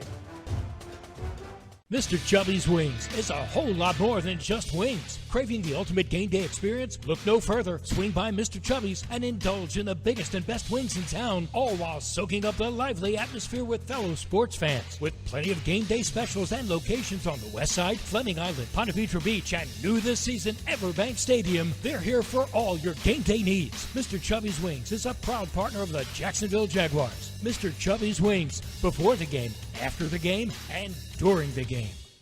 For us, treating cancer is personal. We're Baptist MD Anderson Cancer Center, and we know that every patient is unique. So you'll have a plan created by world-renowned doctors and tailored to your needs. And everyone here will support you every step of the way, so you're physically, emotionally, and spiritually strong for the journey. Don't face cancer with anything less than the team at Baptist MD Anderson. Locations in downtown, Baptist South, and Clay. Visit BaptistMDAnderson.com. Ready to fuel up for summer fun? Join the MyGate Rewards loyalty program and pump up the savings. This summer, become a new loyalty member and save 25 cents per gallon on your first fill-up. Already a member? Now you can earn rewards 10 times faster. For every $10 spent in store, save 5 cents per gallon at the pump. Stop by Gate today to crank up your summer savings. Offer ends August 31st, 2024.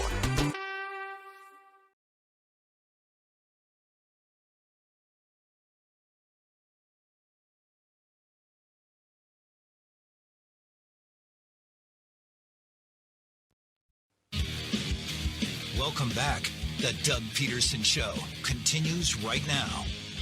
He's been doing a really nice job, and it showed up, a couple plays in the game last week and then, this week in practice. And he continues to grow and just he and Trevor keep talking and working. And then that's what's going to take, not going to be a finished product right away. But if he continues to improve and just, learn with the offense, grow with the offense. But he's been doing a really good job. That he that Doug Pederson referred to is Brian Thomas Jr. And welcome back to the Doug Pederson Show, presented by Fresh from Florida. We're on the Jaguars Radio Network, presented by UF. Number one university in the U.S. News and World Report's number one state for education. So, BTJ, Brian Thomas Jr. Is that what we're calling him now? I just called him that. I don't know if we are. I keep hearing people use that term BTJ. Brian Thomas. Brian Thomas Jr. Yeah, Brian Thomas Jr. Those are initials. I'm not a big fan of the acronym thing. You're not? No. Are you the acronym police? I didn't realize that. Like OBJ. I didn't know I had to ask permission to, shorten Odell his name. Beckham Jr., that's okay. But OBJ. BTJ. OBJ. Yeah, but you got to, it's too early for that. You got to, earn it or something? No, it's just too early for that. Not enough one-handed catches? Let's what just are we doing? stick with Brian Thomas Jr. By the way, man, can he fly. He had a couple great plays today. And they hit him on a couple deep balls today. That was nice to see. I think there's a lot of learning going on with Brian Thomas Jr. When I say a lot of learning going on, from the standpoint of the quarterback, the coaches are learning to see what he really can do. Because, you got a young player that comes in and he's a little bit slow to unleash some of his physical talents because he's trying to figure everything out. Well, the one thing that he can do, now that we're starting to see that because he's gaining confidence in the system and understanding what they're asking of him, he can run. And he can run. There was a play yesterday in pads to where I was literally yelling, not yelling, but I was just to myself kind of. I was going, throw it, Trevor, throw it, throw it, throw it, throw it. And it was the deep ball that they would have blown it dead as a sack, but Brian was 3-4 yards away from the defender, but you could just tell that there was no way the defender was going to keep up. But Trevor was still, okay, I need to see him get past him first. But if you were kind of from my perspective, which was at the side, you're seeing that the rate of speed that he was carrying was going to blow him past the defensive back in no time. So I think there's a level of understanding with Trevor and also the coordinators that, hey, look, when he's 4 yards away from the defender, unleash it. Because his speed, he's going to be behind him. Trust that he's going to get behind him because the rate of speed that he's carrying. When's the last time we've seen somebody run like that here?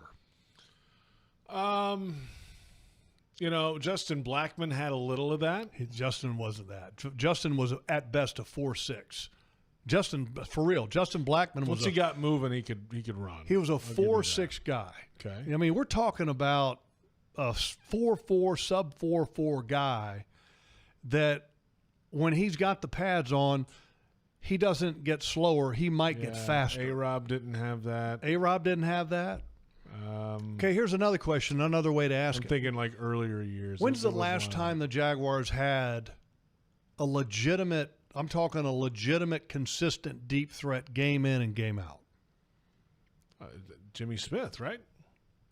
Really? That's got to be it. And I'm not trying to compare him to Jimmy Smith. I'm just saying is that there hasn't been a guy that could just blow the doors off of single coverage on a moment's notice. Yeah. And look, it's hard to find guys that have that speed. I mean, that's one of the reasons why they wanted Brian Thomas Jr. He can take the top off of a defense in no time. We're back in a moment. Coordinators, where were they last week? Press Taylor's response to that this week. How did it go? Well, we'll discuss it when we come back. This is the Doug Pederson Show on the Jaguars Radio Network.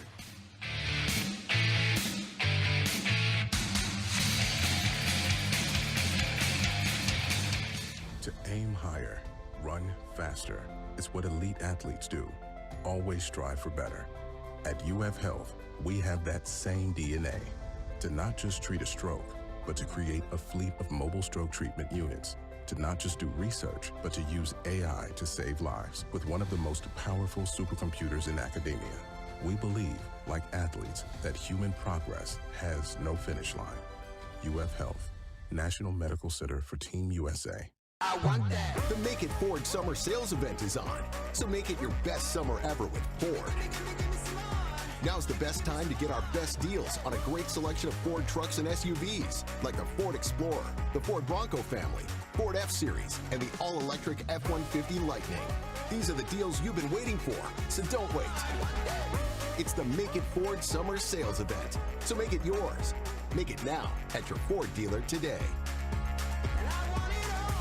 Are you ready for some football? Well, you are now, thanks to Ticketmaster. As the official ticket marketplace of the Jacksonville Jaguars and the NFL, Ticketmaster's got the best way to take it to the house when it comes to being there live. They're the safest and most convenient marketplace to score fully verified Jaguars tickets. And even if your plans get broken up or worse, turned over, Ticketmaster gives you more flexibility to sell your seats. So get those touchdown celebrations ready and score your tickets today at Ticketmaster.com/Jaguars. You've got to watch your NFL team every Sunday, and Verizon's got you covered for all your team's out-of-market games every Sunday afternoon. Come on! From kickoff to sign-off, from first downs and touchdowns That's right. to turnovers and overturned plays. After review, the pass was incomplete. Let's go! This season, win every Sunday with Verizon. Get a great deal on NFL Sunday Ticket from YouTube and YouTube TV and a new phone. Excludes digital-only games. Terms and embargoes apply. Jaguars fans are gearing up and saving big at Fanatics.com. The world's largest collection of officially licensed fan gear from all the leagues, teams, and Jaguars players you love. Shop the most trusted brands, exclusive designs by Fanatics, and autographed collectibles from today's biggest stars. Join Fanatics Rewards today and earn fan cash on every purchase. Shop now and get today's special offer. Fanatics.com. Officially licensed everything. If you are an experienced electrician looking for your next big opportunity, look no further than the Miller Electric Company, a trusted name in the industry for over 96 years. At Miller Electric, we tackle the biggest projects in the city, offering you the chance to showcase your skills on a grand scale. We believe in rewarding hard work with the best pay, top-notch benefits, and an unbeatable culture where people actually care about each other. Take your career to new heights with Miller Electric Company. Apply today at millercareers.com. Miller Electric, an equal opportunity employer.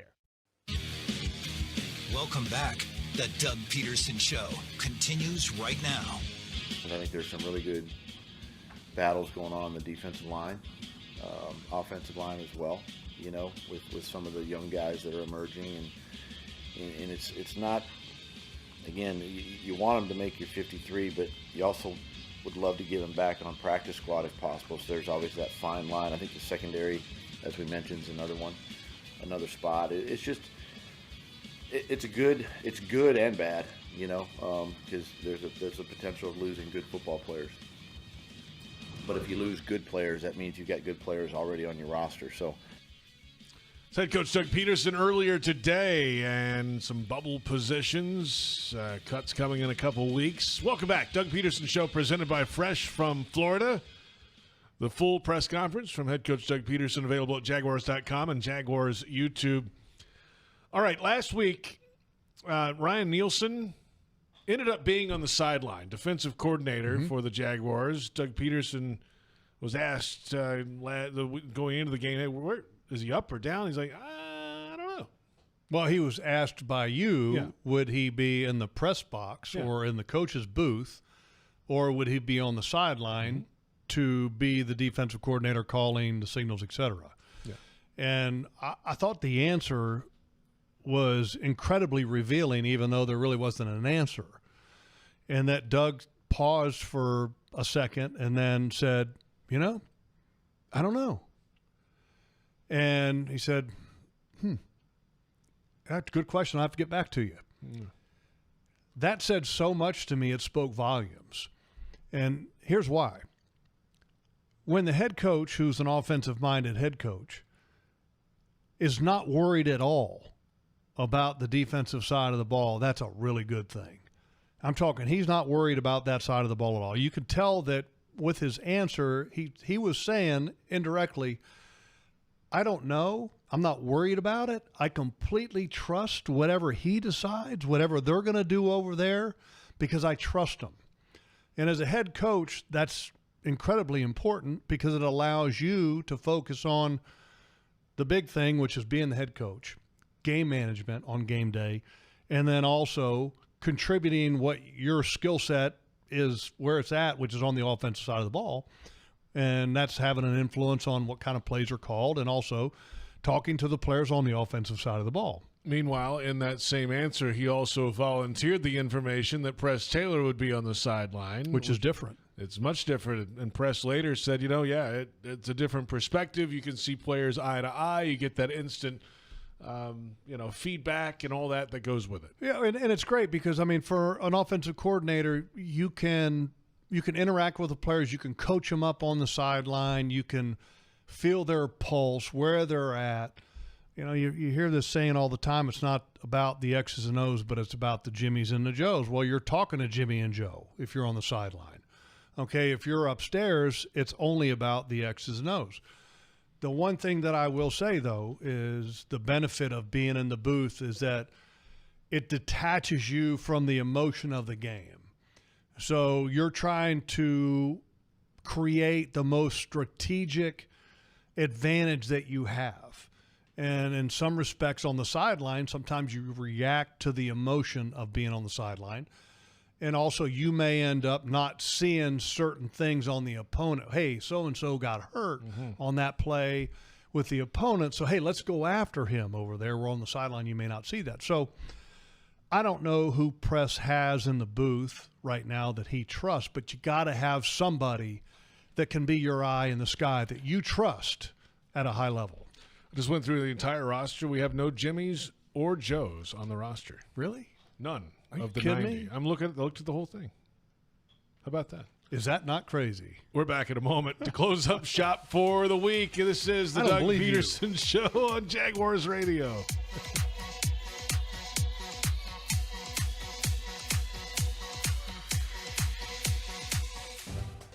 Eat like a Jag the fresh from Florida way. Hi everyone, I'm Chef Justin. Head over to freshfromflorida.com and sign up for our loyalty club to unlock interactive perks available only to club members. It's all the great stuff you've loved about freshfromflorida.com and more. For club members, it's an interactive experience that will help you get the most out of your Fresh from Florida recipes. Enjoy all the benefits of being a member. Join the Fresh from Florida Club today. Mr. Chubby's Wings is a whole lot more than just wings. Craving the ultimate game day experience? Look no further. Swing by Mr. Chubby's and indulge in the biggest and best wings in town, all while soaking up the lively atmosphere with fellow sports fans. With plenty of game day specials and locations on the West Side, Fleming Island, Ponte Vedra Beach, and new this season, Everbank Stadium, they're here for all your game day needs. Mr. Chubby's Wings is a proud partner of the Jacksonville Jaguars. Mr. Chubby's Wings, before the game, after the game, and during the game. Hey Jags fans, stop dreaming of creating your game day fan cave and build the Jaguars den of your dreams with ZipChair. When it comes to maximum comfort, ZipChair.com is the only place for officially licensed Jaguars recliners, sofas, bar stools, office and gaming chairs, all featuring high quality embroidered Jags logos. Crack open a few cold ones in the comfort of a Zip Chair and make your home the place to be on game day. Head over to ZipChair.com and save 20% today. Use code JagsRadio at checkout. ZipChair.com, furniture for fans. Hey fans, it's Tyson Campbell, cornerback for the Jacksonville Jaguars. This season, your game day is getting even tastier with Al's Pizza in the stadium. And every time we get a pick, you'll score. If the Jaguars get one interception, you'll enjoy buy one, get one free pizza at any Al's Pizza location Monday through Thursday after the home game. 2 interceptions, a free dessert. And 3 interceptions, that's a free appetizer. Just tell them you want the Jags pick. Up your game and get your Al's Pizza at the game or any of their locations. Jacksonville builders score big with DL Cabinetry. As the official cabinet supplier of the Jacksonville Jaguars, they offer top quality kitchen and bathroom cabinetry for any project. Enjoy fast turnaround, complimentary design, and great prices. Visit dlcabinetry.com today to learn more and to become a dealer. Limited spots available. DL Cabinetry, the winning choice for builders. Hey Jaguars fans, as the official whiskey sponsor of the NFL, it's not kickoff without the generous spirit of Crown Royal. And that's why they've built the Crown Royal Rig. An absurdly awesome 18-wheeler delivering the generous spirit to stadiums and tailgates across the country. Follow the Royal Rig on its journey from city to city, bringing together local cuisine, NFL legends, and the opportunity to pack a purple bag for charity and win tickets to Super Bowl 59. Visit crownroyal.com for rules and more. Please drink responsibly.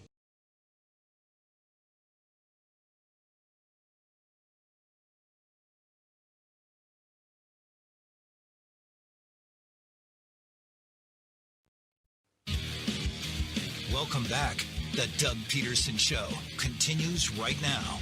Wrapping up the Doug Pederson Show, presented by Fresh from Florida. Register your furry friend for the Jaguars' official four-legged fan club for pets.